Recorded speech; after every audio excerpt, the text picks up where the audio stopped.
Well, thanks for joining us in this unique web-based offering on anger and frustration of the injured worker, transformational strategies to achieve better outcomes.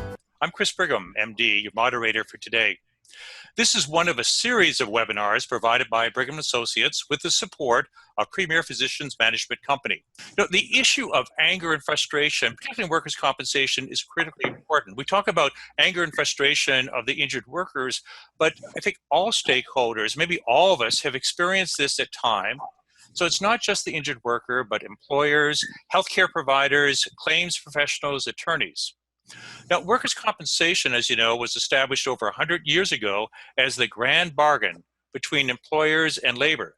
Yet, the design of the system and the incentives seems to often result in poor outcomes because of behaviors and incentives of various stakeholders.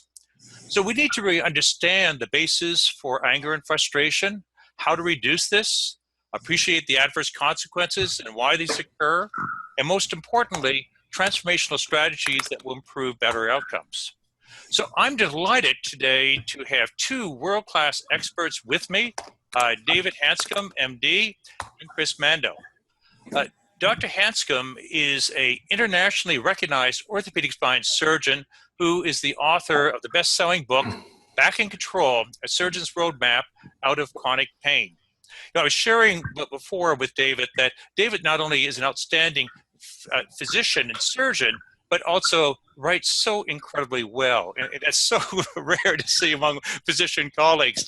So David's been actively engaged in operationalizing well-established medical treatments that consistently help people out of chronic pain, including those who are going to have surgery, and often those who are going to have surgery unnecessarily.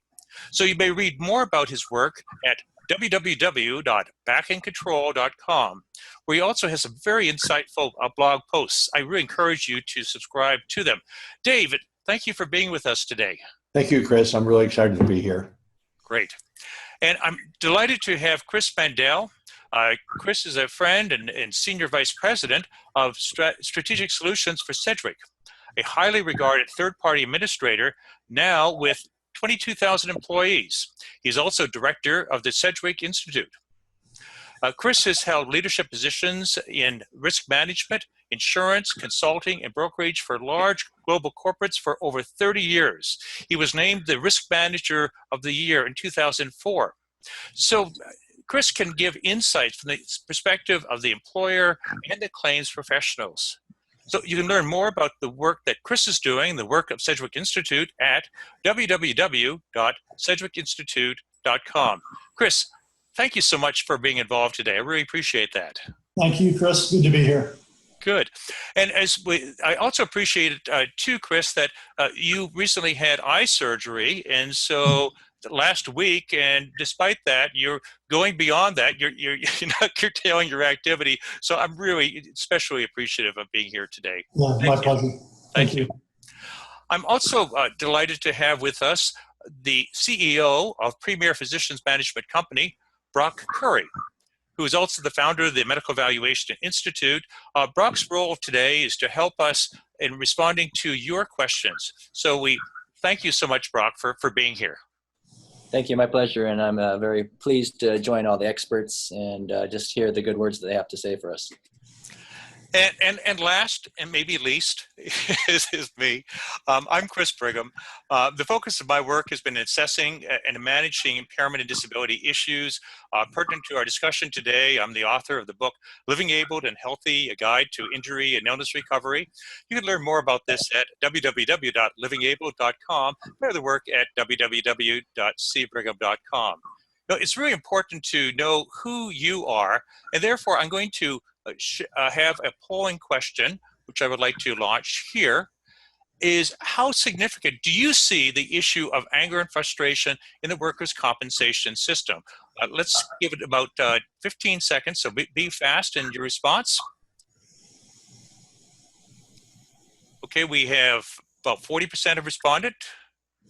Another 5 seconds.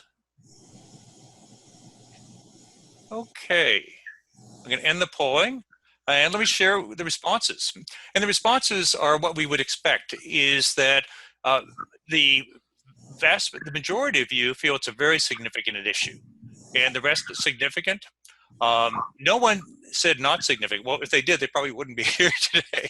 But I think it is a very significant issue, that we face.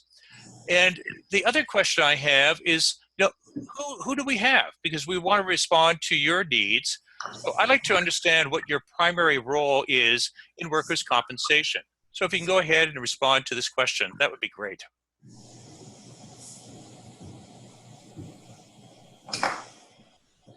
Give about another 5 seconds.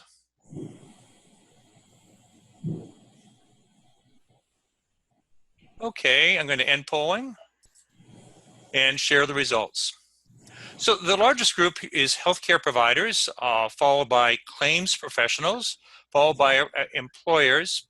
Interesting, we don't have any attorneys with us today, despite many attorneys being invited. So I won't read much into that. But anyways, and certainly litigation is one of the issues that we do face that sometimes drives some outcomes. Well, we're going to have a discussion today about among us about anger and frustration.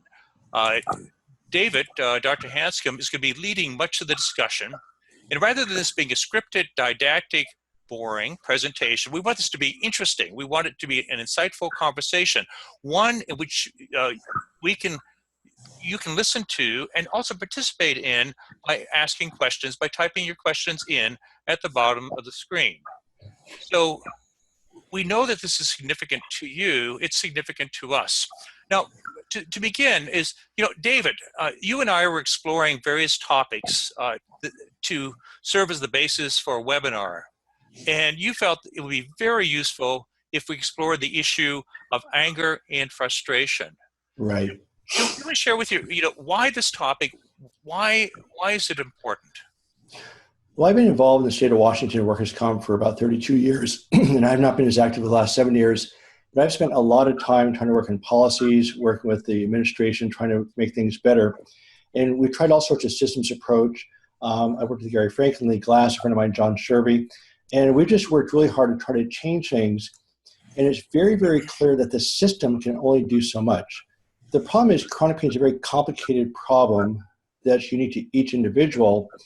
And although you can do things as a system to help things along and decrease frustration and anger, the patient or worker themselves has to take responsibility for the care, because there's no way a system can solve an individual problem. So I think we spent a lot of time trying to change the system, which we still need to work on, of course, but really we have to allow and enable the worker to actually navigate the system. And then as they navigate it better, we can provide better resources. The key fact I want to leave today is really one thing, is that anger and anxiety are the same thing, and they are not primarily psychological issues. So it happens that human behavior is governed by avoiding anxiety. In fact, every living creature survives by avoiding things that create anxiety. So you have a physical threat, your body secretes adrenaline, cortisol, and other stress hormones. You take evasive action, and the problem's solved. So anxiety is that feeling generated by a threat, is that chemical reaction. So it happens as part of the unconscious brain. So that's a survival response that is 1,000,000 times stronger than the conscious brain. Humans have a major problem, is that a mental threat creates the same reaction in the brain. It creates the same chemical response. You feel anxiety. The problem that humans have is that you can't escape your thoughts. So what happens, probably the basis of chronic pain, or I think is the basis of chronic pain, is a sustained assault of your thoughts on your nervous system with a sustained chemical response. And then you become anxious, but you can't escape it. So then when you're trapped by anything, in other words, if you can't solve the anxiety, your body kicks in more hormones. It is a survival mechanism. So your adrenaline goes up, cortisol goes up, histamines go up, and you become angry. So basically, anger and anxiety are the same thing. So anger is simply anxiety with a chemical kick. So now you have a sustained response that Dr. Sarno years ago called rage. So you're trapped by thoughts, you're trapped by pain. And the reason why the workers' comp situation is so relevant, you're now trapped by the workers' comp system, and you're trapped at home. and you're trapped by your circumstances. So the chemical assault on your body is endless, and people get sick. So it's been documented in 2 research papers that the effect of chronic pain on anybody in chronic pain is equivalent to that of terminal cancer. Another paper shows that the lifespan of a person in chronic pain is actually 7 years less than the average. There's another paper out of Sweden that came out in JAMA this week that showed they looked at 900,000 patients in their national registry, and they found out that with sustained stress, there is a much higher chance of an autoimmune disorder. In other words, I've suspected that for a long time, but this paper clearly showed that autoimmune disorders don't just happen, they happen for a reason. So you have the sustained chemical assault, changes the immune system, all of a sudden, bam, you have an autoimmune disorder. So the sustained chemical assault is the essence of chronic pain. And when you use tools, which are not very hard to do, by the way, but if you look at the anxiety is primarily the survival reflex, which again, human behavior is driven by avoiding anxiety. If you can't avoid it, you're trapped. And the reason why this mental input is so critical because it translates into physical symptoms. So then in workers' comp, you're trapped by all sorts of stuff, and the anger becomes almost unspeakable. So it's actually much, much harder for me to get a person out of chronic pain that's in the workers' comp system than just being in chronic pain.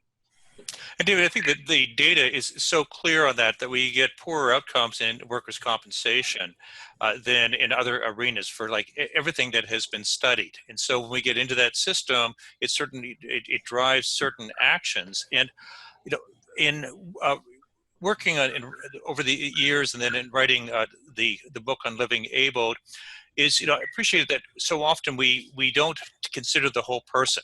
So, and certainly you're talking about a relationship between having symptoms in the mind and the body and the neurochemical changes that occur.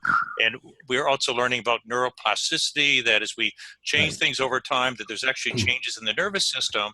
And I think one of the issues that I faced is that people enter this system and we don't have a healthcare system in the U.S. We've got fragmented components. We pay physicians to do things, and often not the right things. We don't pay them to spend time to really understand and to teach, but they enter the system, they're confused, they're frustrated, they often are dealing with pain, and the more we focus on the negative, it reinforces that. They get scared, and then it's the frustration of dealing with the system of how do I choose the right provider, and then I request things, and people say no, and sometimes we have claims adjusters who are really focusing on adjusting the claim rather than being caring people to help people through the process. So it's a real challenge. So Chris, what are your thoughts on that from a claims professional perspective, an employer perspective? How do you react to what David started to share with us today? Well, it's interesting, at Sedgwick, we have a caring counts philosophy, and it's really undergirded by the view that being able to stay closer to the injured worker throughout their recovery has everything to do with, the outcome that you get, how long the disability lasts, whether or not attorneys get involved and litigation ensues. And of course, all of that relates to costs. So I'm very interested on behalf of our interests in the Sedgwick Institute's research initiatives, understanding what these other biopsychosocial aspects, particularly psychosocial aspects of recovery and pain and reactions to pain are. I've been in the risk business for a long time, and I found it interesting kind of looking at the terms used in the preparation papers I was reading about the difference between anxiety and fear. And the experts seem to say that fear is more about an immediate threat, where anxiety is more about perceptions, true or not, of what may happen to you, and that interrelates well with the risk world, which, another word for risk in our world is uncertainty. And I think that underlies the problem, right? When people are uncertain of what's going to happen to them, and then pummeled by chronic pain for one, I can only imagine that things, easily spiral out of control and make what we do for a living all that more difficult. So from our perspective, and on behalf of all people that handle workers' compensation matters, I would think, we'd love to crack this code and understand better how, for example, we can train our own people better to engage in a recovery that understands and respects these attributes of a claim, whether that means helping them be more emotionally intelligent, or whether that means training, as I've always believed we should, in empathy so that they can relate better to the injured worker. And also, of course, those same elements being used to engage the employer and the supervisor and others in helping that employee get back to par, which is their interest as well. So to me, this is almost central to getting good workers' comp claim outcomes. Yeah, and I agree. I think we all need to have similar goals.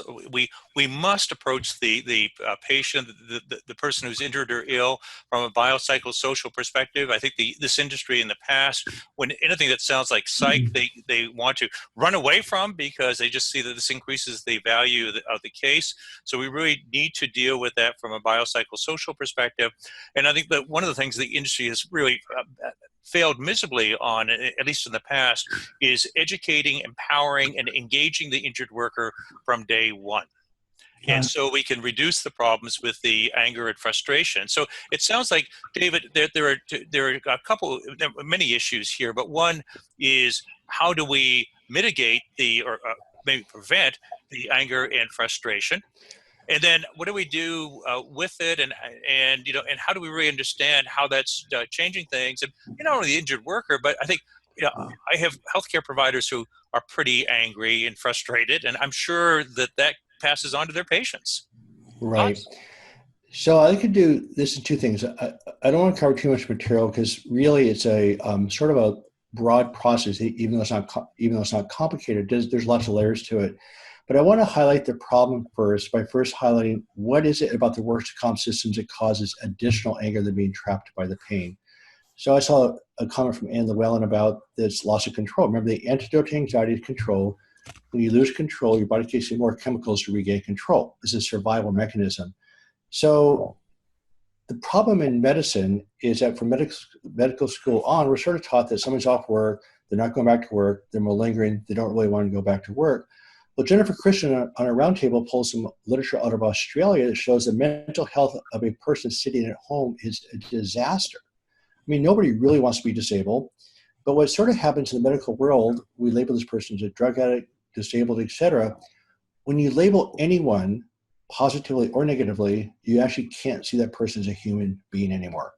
So that broad label that always, I'm not sure, I'll just speak for physicians, I'll speak for myself. Historically, I labeled people like everybody else. And so I think the labeling is a problem. And so the workers lost control. They have financial constraints. They're not being creative, learning new jobs, learning new skills.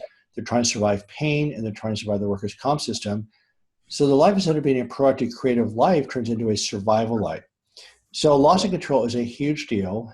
And so efforts to give them back control is a pretty big deal, which, first of all, is a lot of education about chronic pain. The second thing is that I noticed this years ago, that I know the outcomes have always been worse in workers' comp. And again, it's assumed, sometimes verbally, not so verbally, that people that are injured don't want to go back to work. That's just not true. No. And I figured out about 20 years ago that people that are injured are just angry. Workers' comp people are angry. But I didn't know the link between anger and physical symptoms 20 years ago. But I go, wait a second, these are hardworking people. They're trapped, they're frustrated, and something going on here besides, quote, malingering. The third thing is the claims examiners is that I noticed also my first 10 years of practice that if I had a patient who felt like the claims examiner was their ally, the case just went so much better. It was unbelievable. Then the fourth thing is that the claims examiners are practicing medicine from their desk. And even if you put me in every chair, you can't practice remote control medicine. So it angers the patients, it angers the doctors, it slows the claims way down. And I don't have the answer to that, but you can't do remote control medicine, period. The problem is you also have major medical decisions being made by people that have a high school or college education. They don't have a medical background. And then another issue that comes up is that within the claims examiners, there's all sorts of rumors take place. Well, the doctor does this does this, maybe Tai Chi works, maybe surgery works. I mean, all sorts of rumors go around in the workers' comp place. And then all of a sudden, on a given year, some things are approved, some things are not approved. But the final thing, which I find incredibly distressing, and this is not workers' comp alone, is that essentially every procedure that we pay for in spine care has been documented not to work. Every one of them. Every one of them. Epidural for axial back pain, facet rhizotomies, facet blocks, surgery for back pain. None of these things, all these have been actually documented not to work. What happens is that we have a sustained chemical assault. Chronic pain is defined as a embedded memory that becomes connected with more and more life experiences, and the memory can't be erased. So it's a neurological problem. So the one thing when you actually treat the problem is the biopsychosocial model. That's treatment of choice. It's the one thing that's actually not covered. So as a culture, medical culture, the diagnosis is completely wrong.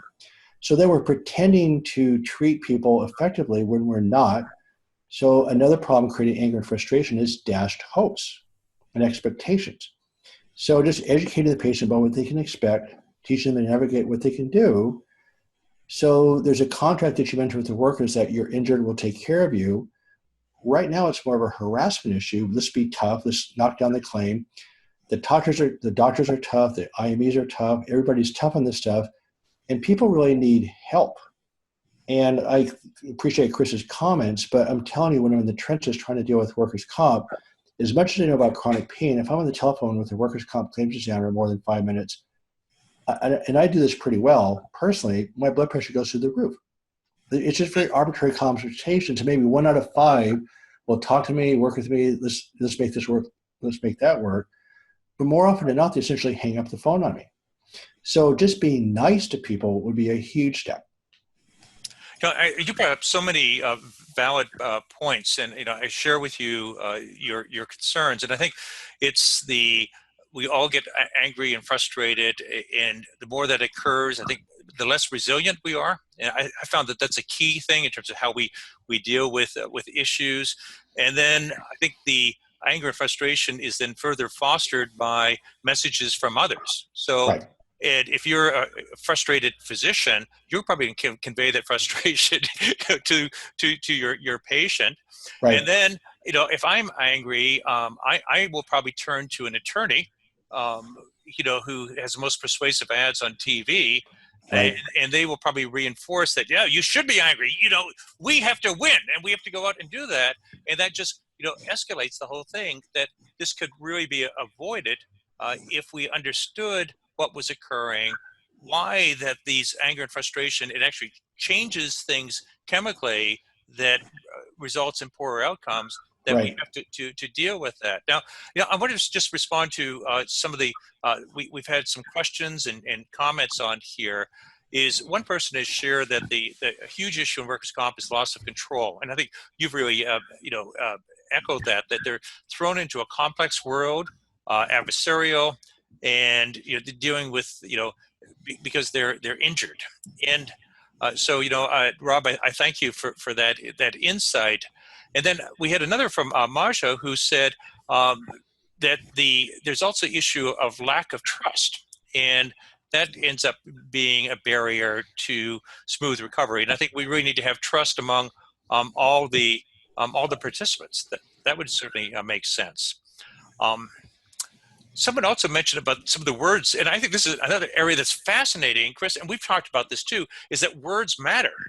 What language we say, because that could actually facilitate either recovery in a positive way, or it just feeds into the anger and frustration. But there was an interesting comment here too by Rob about, when we talk about the injured worker, why don't we talk about the recovering worker?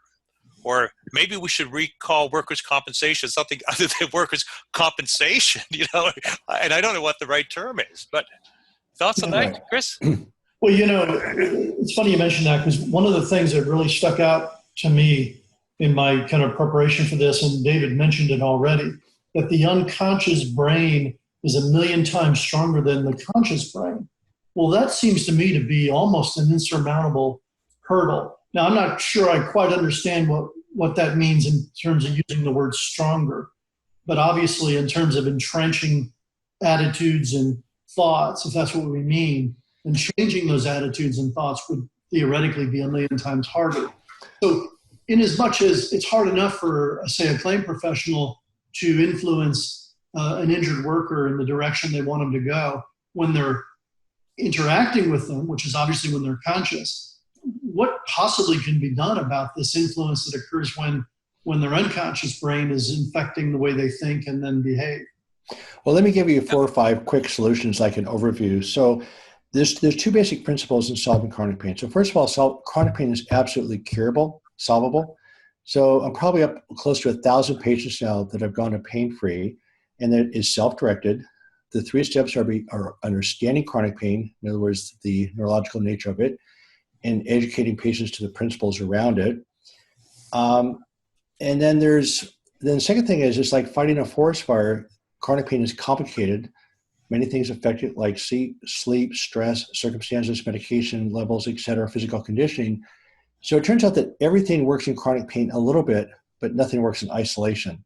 So that's why the 3rd step is the most critical, is that it has to be self-directed. So understanding the problem, treating every aspect at the same time, and the patient taking control is really, really critical. So then the workers' comp system becomes a place that provides resources and guidance, not controlling their lives. So, so some of the solutions would be, for instance, just simply, and I offered this to workers' comp 30 years ago, is just creating a manual saying, look, workers' comp is not a cradle to grave type situation. Here's what we have. Here's your situation. Here's what to expect. So keeping expectations in line would be a huge, huge first step. Second thing is, how do you navigate the process most efficiently is another step. But as far as the overall solving chronic pain, you can't solve these embedded permanent unconscious survival reactions. So you don't. In other words, as you learn to live with anxiety and frustration, which is life, in other words, you're not getting rid of that, otherwise you're going to die. You can't survive without those. So I wrote a website post called Solving the Unsolvable. Once you realize that these massive survival responses aren't solvable, you create an awareness of the reaction. You separate by creating a little bit of a space between the stress and the situation, the situation and the reaction, and then you redirect. So with repetition and neuroplasticity, you actually start developing a part of your brain that's good and more enjoyable. It's like directing a river into a different channel. And so, for instance, you have to become aware and separate and move forward, but you can't separate while you're still angry. So you have to become aware you're angry. There's data showing that 95% of people that are injured actually have not let go of the situation that caused the problem in the first place. So if you're still angry about the situation that caused it or with the person, you are stuck. So it turns out that forgiveness is a major part of the process. But guess what? Workers' comp can't do that.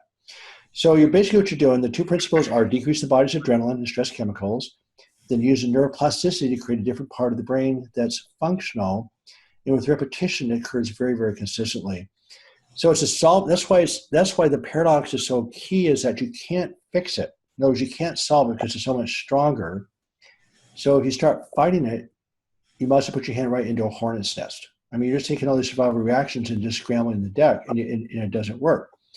So the essence of the solution is you learn to train your brain to become comfortable with anxiety, frustration, and anger. You learn to let anger go. That's, again, a whole different conversation. And then you actually redirect. So what happens is awareness, separation, reprogramming. The starting point that's been universally now recognized is that there's almost 1,000 research papers that document this simple tool called expressive writing, creates an awareness and separation in one move. And it's the one mandatory step in the process that starts breaking up these permanent circuits. And I don't know why. I think it's the craziest thing in the world, but it's now almost up to 1,000 research papers that says that it works. There's actually not one paper, by the way, that documents that spine surgery works for back pain. Not one. So I have my patients start with a simple writing exercise, awareness, separation. And then a simple reprogramming tool is what I call active meditation, where, I mean, if each one of you at home just feel you're sitting in your chair, drop your shoulders, you'd simply put your brain on a different sensation than the unpleasant thought or the pain. So instead of fighting these circuits, you actually learn to be with them. So does that, David, get into the technique of mindfulness? Well, the mindfulness is mindfulness and meditation. So you have to, they call it leaning into the pain. In other words, you can't quit. You have to, so the answer is yes. But mindfulness has a different place than people historically know. In other words, you create the writing starts an awareness separation process. Some people call it mechanical meditation. Then the mindfulness is a necessary and a wonderful way to redirect. Now, if you're using mindfulness to fight the circuits, you're in trouble because the circuits are still running the show. So yeah, mindfulness is a very, very key component of decreasing the adrenaline and also switching sensory input. Absolutely. You mentioned, David, the expressive writing, and one of the participants today had asked about expressive writing. Can you share with us what that means to you? Well, I was in chronic pain myself for 15 years, as many of you well know, and I had tried everything. I was in psychotherapy for 13 years. I tried every medication you can imagine. I got every diagnostic test you can imagine. And by the way, this is not about back pain. I had 16 of these over 30 symptoms that can occur within the adrenalized nervous system. So I had tinnitus, migraine headaches, burning in my feet, migratory skin rashes, extreme anxiety. Really, there's a multitude of symptoms that occur with an adrenalized nervous system. So I had 16 of these at the same time. And I happened to pick up this book, Feeling Good by David Burns. And it's a book that he calls it bibliotherapy, which is a way of actually using CBT yourself on your own situation. So David Burns said to write, so I started to write. And I thought it was the book, which is a great book, but it turns out to be the writing. And what happens, Dr. Pennebaker did this research in the 80s, and now, again, 1,000 research papers have now come alive on this process, where I simply, it used to be that most of the research has been done on negative writing down negative thoughts, but it turns out it doesn't matter. Simply writing down any thoughts, stream of consciousness, 5, 10, 15 minutes in the morning, maybe 5, 10, 15 minutes at night, and you instantly destroy them for two reasons. One of them is to write with freedom. It could be rational or irrational thoughts. But the second reason, which is more important, is not to analyze them. Because as you write, all these, quote, issues come up, they're just thoughts. So remember, you can't control your thoughts, but you can separate from them. So if you want to suppress the thoughts, of course, they get worse. And if you experience the thoughts, they get stronger. And if you mask them, they work for a while, but it doesn't really, in the long term, help out. So the writing is a very specific tool. It's the only one mandatory step in the entire process. Everything else is elective. So I wrote this morning. I write 5 or 7 times a week, just 5, 10 minutes, tear it up. If I quit writing, and my wife reminds me of this, is that in about 2 weeks, my ears start to ring, my feet start to burn, the skin rashes come back, I don't sleep very well, my anxiety goes up. So it's an odd thing, but it's like brushing your teeth. And my wife and I, and by the way, my whole family has decided that we tend to go along just fine. We go back a little bit of a crisis mode. And then we start getting our symptoms back. I'll use the word getting snappy with each other. And then we start writing again. So we made a decision, someone as a family, to simply become more proactive and just simply writing every day and not going into all these little mini crises all the time. So is it a form of just getting things off your chest? And how does it differ from keeping a diary or journaling? So you have trillions of thoughts in your brain. So I think it's a metaphor for separation. So you're not really getting rid of the thoughts. You're simply just separating. And then the journaling is actually one of my pain colleagues who's brilliant at this process pointed out really succinctly, if you want to hold on to the thoughts, you're simply holding on to your pain. And so I think you can do a different type of journaling about different things. But one of the negative prognostic factors for chronic pain is actually belonging to a pain support group. So you start monitoring things and keeping track of it, the pathways are still running the show. The other intervention that has been absolutely phenomenal is that, let's say, Chris, you're a patient in my office and you're having chronic pain issues. I say, look, your brain's, you can't control your unconscious brain, but you can direct it. So from the very second you walk out this door, from now on, you will never discuss your pain ever again with anybody. We put that into a practice about 2 years ago, and I can't begin to tell you how powerful that's been. Because people are desperate for a solution, including myself when I was in pain. By simply saying, look, you will never discuss your pain ever again with anybody, especially your family, has made a huge difference. So, and again, we should do this as a separate conference, but what's happened in the last 18 months is that the family triggers in chronic pain, particularly workers' comp, have become very paramount. So we can do all these medical interventions, but if we don't deal with the family triggers, it just wipes everything else out.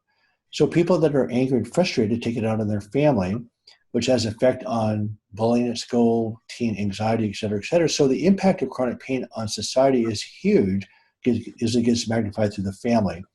So the family triggers are very strong about keeping people in pain, but by developing somewhat of an arbitrary set of rules around anger in the family, we just had tremendous success getting people out of pain much, much faster by involving the whole family. It's been a big deal. Yeah, that's very, very useful insights. David, what about fear? Where does that fit in terms of feeling? Where does that fit in with the anger and frustration? So I have a word play. To me, fear and anxiety are the same thing. So to me, it's just an intensity factor. So my word play, if I remember this correctly, is we're all alert, which is really anxiety. So there's alert, nervous, anxious, afraid, paranoid, and terrified. So to me, just fear is one step beyond anxiety as far as the whole set of emotions. And again, to me, anxiety is simply that feeling generated by this unpleasant chemical environment that causes you to take action to survive. So you can't solve that psychologically, but as you use tools to, again, mindfulness is one of them, meditation, sometimes medications, as you use tools to decrease the body's adrenaline, why then things start to change. So really, as you decrease the adrenaline, you decrease the anxiety. By the way, as you decrease the adrenaline, the animal studies show that when you have an adrenalized nervous system, you double the nerve conduction, so you actually physically feel the pain more. So again, it's one of those loops that's such a disastrous loop. Mm-hmm. I'm curious if I could, and I don't want to get into another area of discussion. When you do the expressive writing, you just write whatever comes to mind? Is it about, what do you write about? Anything, just thoughts. Okay. This sounds a little. I'll just give you one example. That's it's actually going to be sort of a big deal for me. Is that there's all of us have crazy thoughts. Dr. Wagner wrote this article in 1987. The brain has trillions and trillions of thoughts, and even the small percentage of those are sort of crazy, bizarre connections. They're crazy thoughts. They're violent thoughts. They're sexual thoughts. They're all sorts of crazy thoughts. They're just thoughts. So ironically, of course, we all suppress them. They're not who we are, obviously. But I wrote a website post called "Your Demons Are Really Robots." So these crazy thoughts that we suppress also become monstrous. And so for me, I was very conscientious, very self-judgmental. And so what happened to me is why I developed a full-blown obsessive compulsive disorder. You take this, it tends to happen in well-intentioned people because a lot of people don't filter.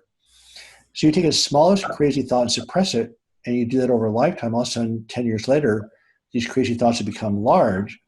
And when I flipped into the OCD mode, it becomes almost imagery. And you're absolutely at the mercy of these crazy, vivid, almost really crazy thoughts. But they're just thoughts. So believe it or not, simply writing down the thoughts you're trying to suppress somehow breaks up the cycle. So Dr. Wagner called it the ironic effect. When we try not to think about something, you not only think about it more, you think about it a lot more. When you try to think about something, you think about it less. So he calls that sum total the ironic effect. And even back in 1987, he pointed out, independently of Dr. Pennebaker, simply writing down the thoughts you're trying to suppress breaks up the circuit. So for me personally, after 15 years of just being tortured by these thoughts and other physical symptoms, within 2 weeks I felt a shift. And 6 months later, I actually connected with my anger, which I thought I was not angry. I thought it was pretty cool, actually. And I started to heal. My physical symptoms started to disappear. So I had tinnitus in my ears for 25 years. Horrible symptom. It's gone. Never thought that would disappear. The burning on my feet was a horrible symptom. That's gone. The anxiety, which, I didn't become a major spine surgeon by having anxiety. I became a spine surgeon by suppressing it. Anxiety is gone. And so as the body chemistry normalizes, all these physical symptoms start to disappear. It's a remarkable process. And I'm telling you, I'm having the best time in my career now watching people without any hope on their own just come back to life. And not only come back to life, go way beyond. It's really exciting. Well, that's great, David. I suspect there will be hundreds of people who, after this webinar, are going to be doing some expressive writing. Right.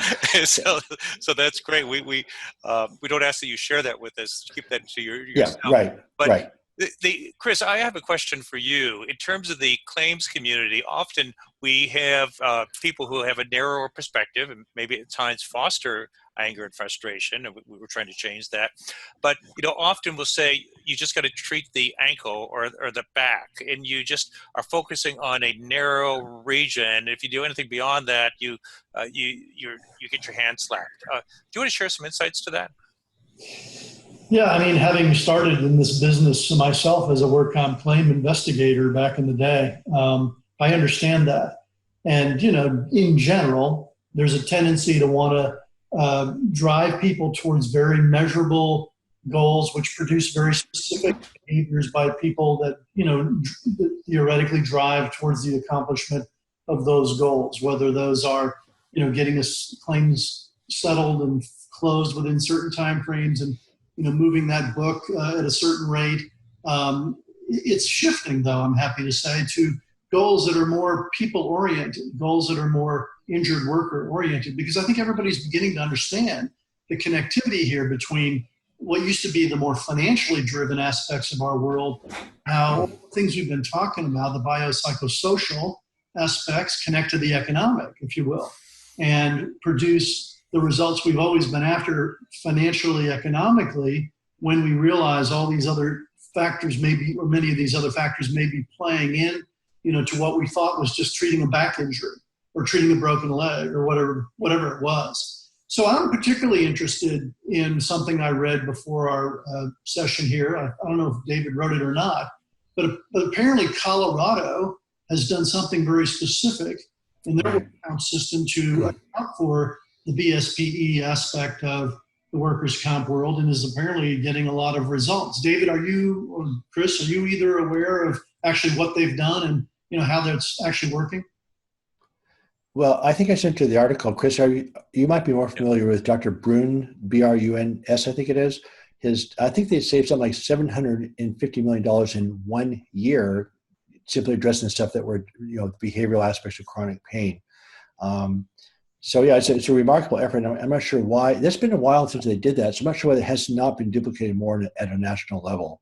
But did they, for example, agree to pay for the kind of treatment we're talking about here that in some of your writing you emphasize, and correctly so, that the system generally doesn't want to pay for? Right. Chris, you know the answer to the question? I actually don't know the specific details of what they did. I don't know, but we can look into that and we can share that with our attendees today. Well, let's talk about the general problem of the system, right? Because as I read in some statistics, 50% of or back surgeries on work comp claimants are only 50% as effective as otherwise. I think you said, David, that 70% of all back surgeries aren't even necessary. It may be higher than that. It's pretty brutal right now. Yeah. So, but we're working within a bureaucratic system in every state, pretty frankly.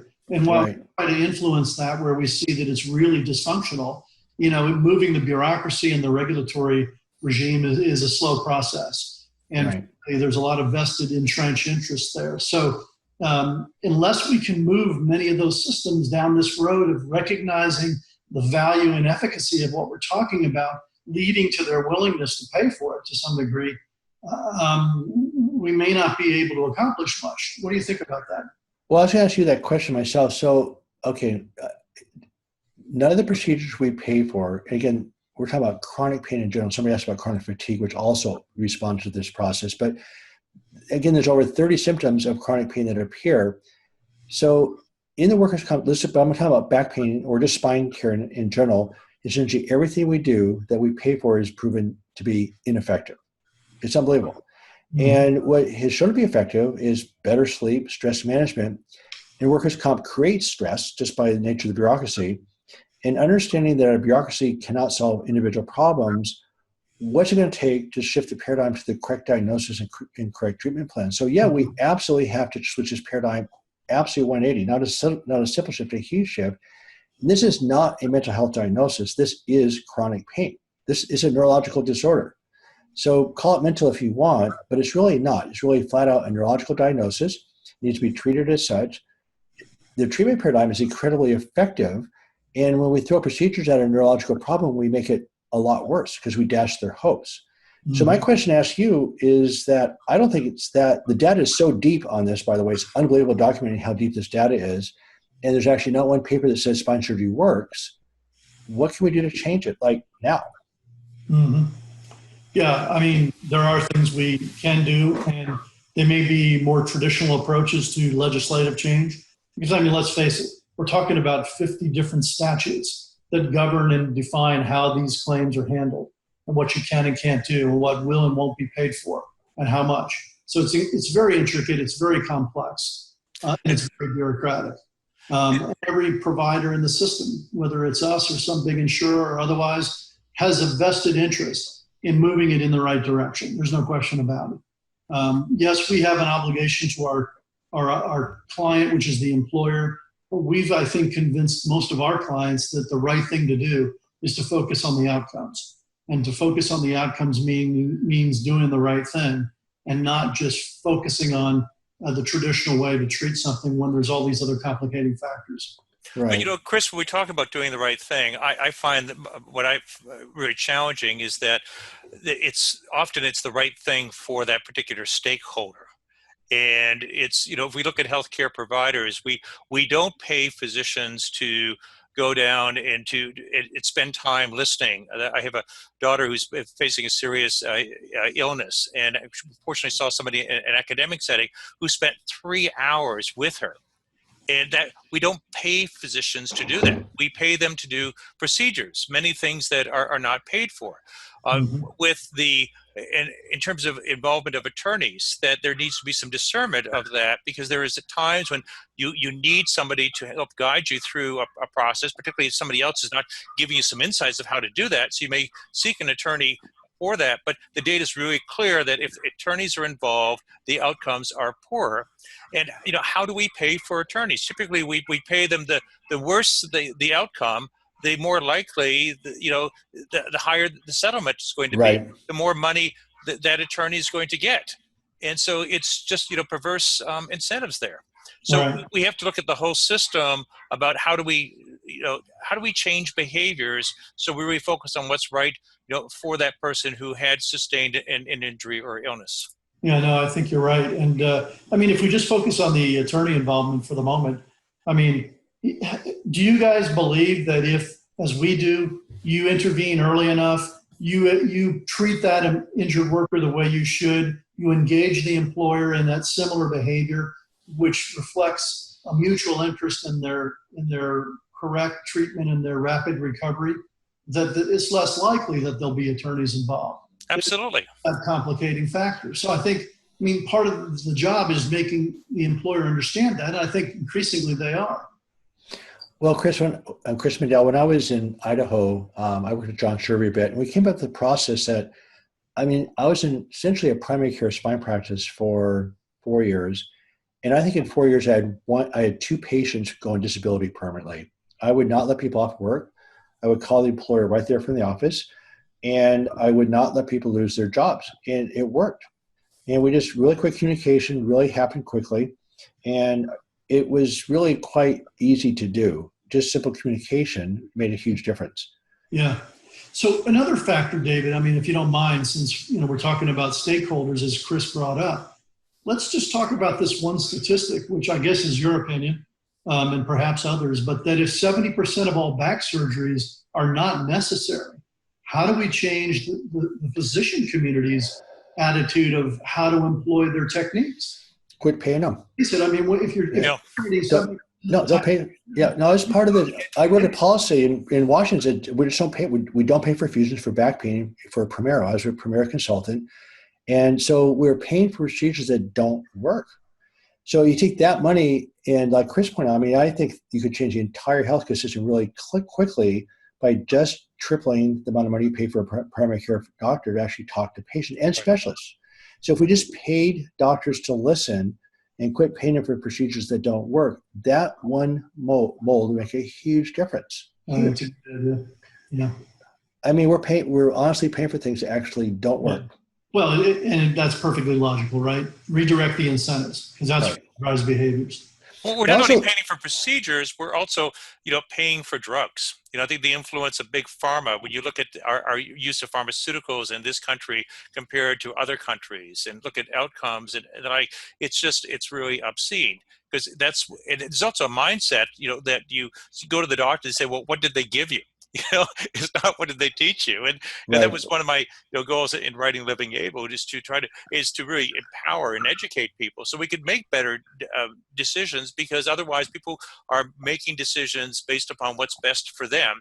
And I think if we change those incentives so we don't pay providers for doing things that are not supported by evidence-based medicine, we'll get better outcomes. So Chris Mandel, I just have a suggestion. I mean, literally the literature is deep with hundreds and hundreds of research papers that says all these things: CBT, stress, sleep, physical conditioning, all make a difference. The data is really, really deep. But again, workers' comp doesn't cover most of those treatments. It's also really deep about the things that we pay for that aren't effective. So I honestly think it's not my opinion.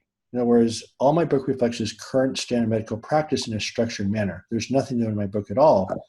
So my thing is, why not develop a national task force that just takes the research data, it's not that hard to find, and just create a way of reimbursing things that actually work. I think that'd be a big effort. I would say a long effort, but it would be a massive effort with lots of political implications to it. But I think it has to be that cataclysmic.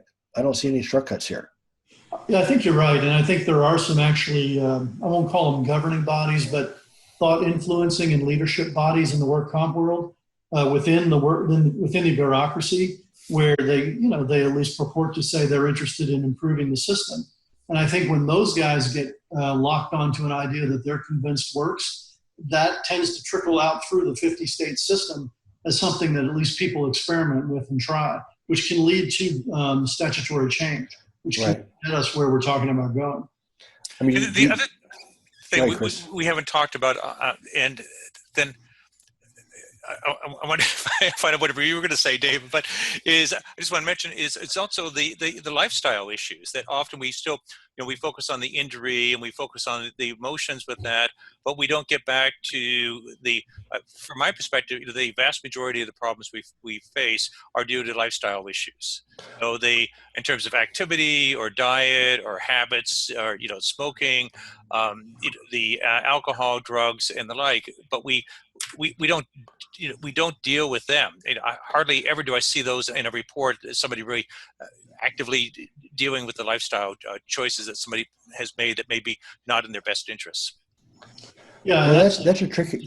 A central tenet of your book, Chris, for sure, right? Taking control of your own life and moving in the right direction along many of those lines. Right. So, I mean, the problem is you have to ask people why they aren't taking care of themselves. In other words, when you're anxious and you're trapped and then you become angry, anger is destructive, including self-destructive. So it took me years to figure this out, but the people, everybody knows better about diet, exercise, et cetera. Why don't they do it? And so it turns out when you're constantly angry, and again, workers' comp a lot of times is a legitimate reason to remain angry, is destructive. So the problem is you're looking at anxiety/anger as the reason why the behaviors are occurring, is until you actually deal with the anxiety, anger, people don't care enough to take care of themselves. So it's sort of akin to a slow suicide. So one of the ways anger plays out is in long-term self-destructive behavior. Again, all that's exacerbated through the workers' comp system. That's a great insight. I also want to share with both of you what's going on. I'm reading the chat that in addition to our conversation, there is a wonderful dialogue going on among the attendees, which is great. I'm seeing the same thing. Which is really delightful to see. So David, before I responded to the lifestyle issue, you were going to say something, and I apologize. Yeah, I forgot. So sorry. Okay. So we just have 5 minutes. I don't know if you want to take questions I think the message I'm saying is that, look, let's just get the diagnosis correct. Let's get the treatment paradigm correct. Let's pay for things that work. And the data is right there. This is not my opinion. The data is just right there. And I think there has to be some cataclysmic changes occurring like now, because we can't I've watched it for 32 years and it's way worse now than it was 30 years ago. Way worse. Yeah. Now, Chris, what are your thoughts? I'm going to ask David a specific question that I'm curious about. I think, again, in some of the things I was reading, I read about adverse childhood events. Right. We all have been heard in the last few years how significant those experiences are on people and the way they behave and think now. Right. What we're talking about, David, affect the impact of what happened to people in their early years? Well, it's huge. I mean, I'm somebody who had an ACE score of 5. I had a really tough childhood. And so what happens is that when current events remind you of the past, it's basically like PTSD pretty severely. And so your nervous system's hyperreactive to the past. The thing what I really hate to see right now is that family patterns get put into your brain that you pass on to your kids. So you're triggered by your spouse, but now you've also created your own triggers in your kids. So you're actually now in workers' comp, particularly in anger in the household, your kids become the triggers, and people are really taking a lot of the anger and anxiety out on their children. So there's a headline I read the other day that 34 million children in the U.S. are exposed to toxic stress in the home. And I suspect that most of that, if not all of that, has to do with chronic pain. I mean, why would you tee off on your kid? Why would you yell at your kid? Ever. It's because they're a trigger that you can't control. So again, I still think that there's, again, with a national level think tank, look at the literature really carefully and seriously, and with the budget to do it, it would take a big effort to do it, but I think it takes a very distinct effort to say, look, let's get the diagnosis correct and let's just change it now. And, the political interests are going to go crazy with this, but guess what? Right now, we're really hurting society badly. We're taking people that are responsible workers that want a decent break, they need some help, and we're actually making it way worse for them. So between the disability outside of workers' comp and the medical profession not listening there, then the additional stress of workers' comp and the business of medicine becoming so efficient doing procedures that don't work, we're really, really hurting our society badly. Yeah. So forget about the local politics, just at a national level, we're sinking our own ship. Yeah, as we explore these issues, it's a much larger issues that we face. Society issues. You talk about children. How do we avoid adverse childhood experiences? How do we develop skills early in childhood so we can deal with these issues later on? How do we change a system that was a grand bargain 100 years ago, and I don't believe it is any longer the grand bargain. It's broken, right? And we have to just come together and develop a system that is going to do what it's intended to, rather than just benefit certain stakeholders. Right. Do we have any concluding comments? And then I just wanted to share some. Chris? No, I was just thinking about opioids because we've been doing research on that. And of course, that's something that, has been a huge factor on, handling our claims, and not just the work comp world, but in the benefit world as well. And I guess it's really just another intervening, complicating factor where when you create addiction, not intentionally, I trust in most cases, it just makes all of the rest of this that much worse. So, we have to solve some of these specific intervening problems as well in order to keep this thing moving in the right direction. Right. David? I like to honestly say, I would have said 5 years ago that this is an unsolvable problem. I look at the bureaucracy. I tell my injured workers, say, look, workers' comp is like an amoeba. You can push your finger in it, pull it back out. It's the same shape. Nothing's going to change. But I honestly think by carefully going through probably 15 variables and looking at those one at a time and coming up with solutions with each one of them, this is actually an extremely solvable problem, way more than you can imagine. So I don't know exactly what format we could do that with, but this is an extremely solvable problem. But it's like Albert Einstein says, insanity is doing the same thing over and over and over again, expecting a different result. So if we tear this thing apart and look at it carefully, it really is an incredibly solvable problem. Well, I think the first part is awareness that there is a problem, and then to come together and figure out how to solve that. I really appreciate both of you and Brock for coordinating the questions and answers, for being here today. That my vision with this series is to have discussions among leaders and in an interactive way, rather than just a didactic presentation, which I'm tired of didactic presentations, but to have this type of discussion and to involve our attendees. So we will have other sessions like this. We will be recording this. It has been recorded and will be edited and shared. We will I'd be happy to share that on social media if that would be okay with you, David and Chris. Yeah, absolutely. We'll put it on our social media too. So we can get that there. I'd also be happy to send out perhaps the beginning portion of my book, the first couple chapters of Living Able, just as a PDF to attendees. So just give me a couple days to get everything done for that. And together, let's change what we're doing, because what we're doing right now, it's not only not working, it's harmful. And hey, Chris, I have one other thought.